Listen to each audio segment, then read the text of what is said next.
What's up, everybody? Welcome back to the Lines Elixir. Today we're going to be getting into Nicolai Rose Oud. But before that, I want to wish everybody a happy 4th of July. Please be safe tomorrow. Don't shoot fireworks around your local area. If your shit is already dry, you know it's going to catch on fire. But anyways, let's get into the video.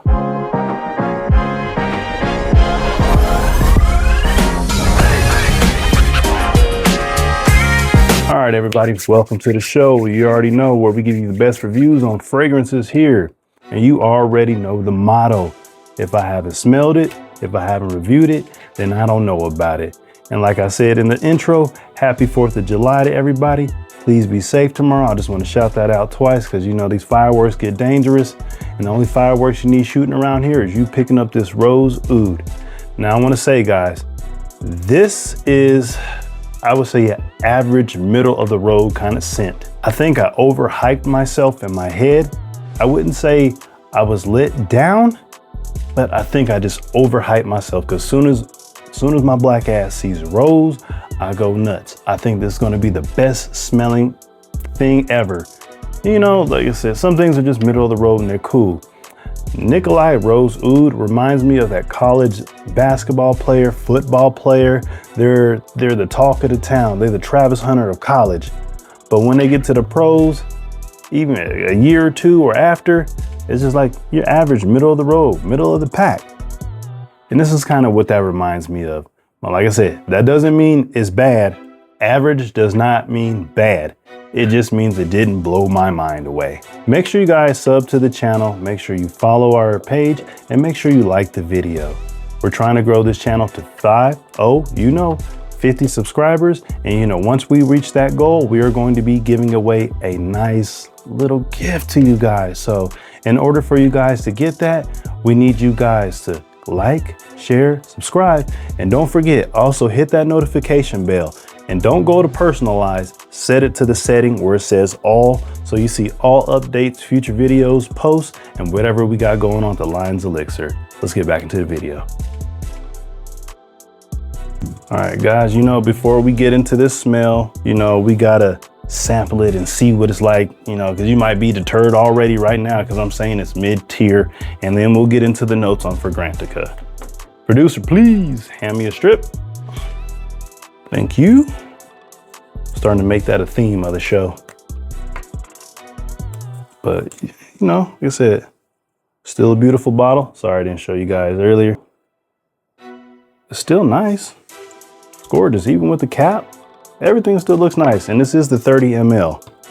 But let's stop wasting time and get into the smell. Nice atomizer as usual.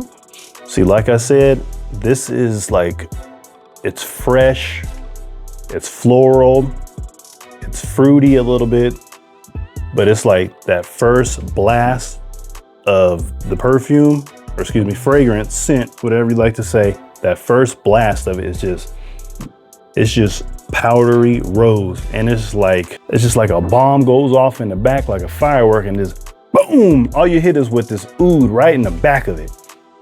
But it's like the oud and the rose, just like they tumbling and fighting over each other, and it's a confusing scent. It is very confusing. Smells good, but it's very confusing. I think it gets better towards that dry down, but that initial blast, it might be a turn off. And I hate to say that for people. I hate to say that for real for people because it's still beautifully crafted. Man, it's still good, but let's get into the notes, guys. Far as the notes we have osmanthus, raspberry, artemisia, I don't even know how you say that. Never seen it in my life. We have rose in the middle of the notes, lily of the valley. In the base notes, we have oud, sandalwood, some of that good castoreum. And if you know what castoreum is, please say it in the comments. If not, I'll throw up a little picture for y'all editing. Amber, patchouli, vanilla, and musk. I don't even smell the top notes. It might be there mixed in, but like I said, that lily of the valley probably, and that rose, that's that first blast. And then that bottom note, the base notes of oud It's just what smacks the shit out of you. I mean, smacks the shit out of you, and you don't know what's coming. I say the best part of this fragrance is actually the dry down. But hey, we're giving you the top notes today. I'll have to rewear it again to get the base notes because I'm not letting it dry down because I still love this scent and it's still a good one. All right, you all know I'm a huge fan of Nicolai. It's one of my favorite perfumer houses. I have a couple other I haven't told you, but this is like when you're a kid and you're ready to go to McDonald's and you think whatever you see new on the menu on the commercial is the best thing ever. And it's like, once you put it to your palate, your taste bud, your smell, it's just like, it was cool, I guess. That's kind of how I felt about Nicolai. Like, I thought this would take me to a new atmosphere, new stratosphere when I smelled that heavy oud and I smelled that beautiful rose mixed together. Like I said, this was more like a powdery fresh kind of rose it smelled like to me. And that's one of the most overpowering things about this scent. And I'm not gonna lie, I'm not a huge fan of over powdery scents. It has to be something to kind of tame it down, but it's like once you first do this, you get the world's biggest blast of powdery fresh rose. And like I said, if you mix that with other scents that actually goes good with, that's not bad. That's a good thing. But in this case, it was just mid-tier. If I can put it as a new generation, it is mid. And that's all this is going to be, but that doesn't mean it's bad. So don't get blown away by that. It's still good, and I would still rock this any time of the year. As where you should wear this at in the season, the best place you should wear this at is all damn year. I rocked it during the hot ass day and I didn't give two flying shits about how I smelled to people, how I felt about people. I think it was about 85 or 86. Now with oud, it might be a turn off for people because a lot of people aren't used to oud and that heavy kind of wood smell that it gives off. Oud mixed with rose is a beautiful scent and a beautiful mixture. But if you want to go by the book, like I said, technically it would be winter, spring, since that oud is there. You hear the fireworks in the back, that's that bang I'm telling you about. And that rose will still go with that beautifully. You can rock it early in the spring if you desire. If you won't, like I said, I don't care where you wear it in because my ass would rock it all year regardless. It would just be one of the quick kind of scents I wear, or maybe a date night. Everything's turning into a date night damn fragrance here. I'm telling y'all, when it comes to the fall, I'm going to be the king of content because I'm going to have all the good fall bangers for you. Okay, far as longevity, I would say this is where Nicolai really shines in this perfume because longevity was awesome on this. I would say even though it's an average, middle of the tier kind of fragrance, it still was good. And like I said, I rocked mine on an 85, 86 degree weather day. So I didn't care whether you smelt me or not, or if it was overbearing or it was too much. Like I said, I'm in the field by myself. So most of the time I can get away with stuff like this. Maybe you can't, maybe you're in the office. I would tell you do 2-3 sprays if you're gonna go with this in the office and you'll stand out, you'll attract people because people love a fresh kind of smell. And that oud, like I said, not everybody's used to that. So towards the dry down, it'll get easier for people to kind of accept it. But far as longevity, I got 5 to 6 hours with this. And this, like I said, this was on a hot day, started off cool in the morning. So it was fresh, nice. And by the time it got to the middle of the day, it was still rocking and going. Like I said, if you spray anything on your clothes, it's always going to last you longer than it really is supposed to. So as far as the skin, it was 5 to 6 hours, about that 5 to 6. That's where you really get the good, beautiful dry down of that.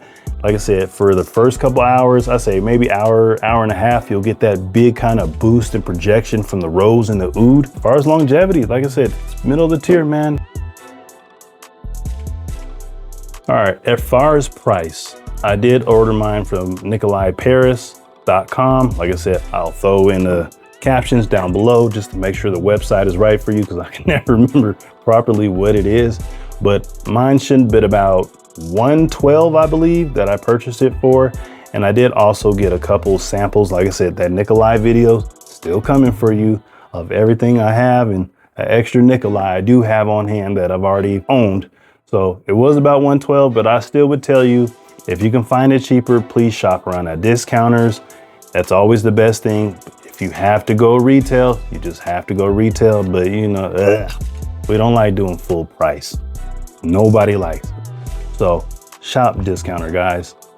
I think you might be able to grab this on Fragrantica or maybe even Jomas Shop. I'll look around more. I'll put some in the links. We're not going to be affiliated, but if I can find some in the links, I'll link them down there for you so you can get it at a better price. As far as comparisons, I like to treat Nicolai like a lovely lady, dainty, special, and I don't like to compare her to anything. I like to treat her for who she is and what she is. Sir, you are no gentleman. And you, miss, are no lady. And that's what I like to do to Nicolai. So usually with Nicolai, I don't look for comparisons because I always try to love the fragrance for what it is, who it is, and what went into this and the work that surrounded this. So as far as comparisons, I never look for any for Nicolai because I just love this fragrance house and I don't want to put that bad image in my head. But like I said, I always tell you guys if something actually sucks, like I said, it's average, middle tier. It's not good, it's not bad, it's just okay. But I would tell you, if you want to pick this up, please do pick it up. Like I said, it's a safe, good, average, okay kind of fragrance. And I think you'll still love it. And I'll stick you, not stick you, my mind must be somewhere else.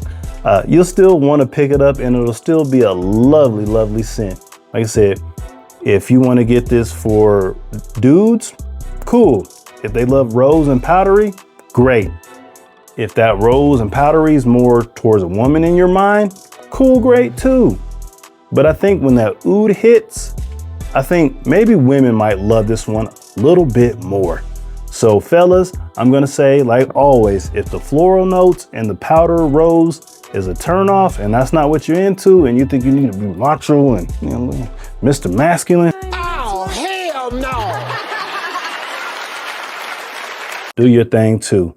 Ladies, if you love oud, if you love rose, I think you'll love this sweet, supple, sensual smell that will gravitate to you, pull you in, and then that kind of masculine smell as they would compare oud to will yank you from the side, pull them to you, and you know what time it is, time to give you the business. But anyways, guys, that was today's show. That was the Lines Elixir, and we'll see you next time. Remember, guys, have a safe 4th of July. Be safe, don't drunk drive, and just have fun and don't start any fires because only you can prevent them. But we out.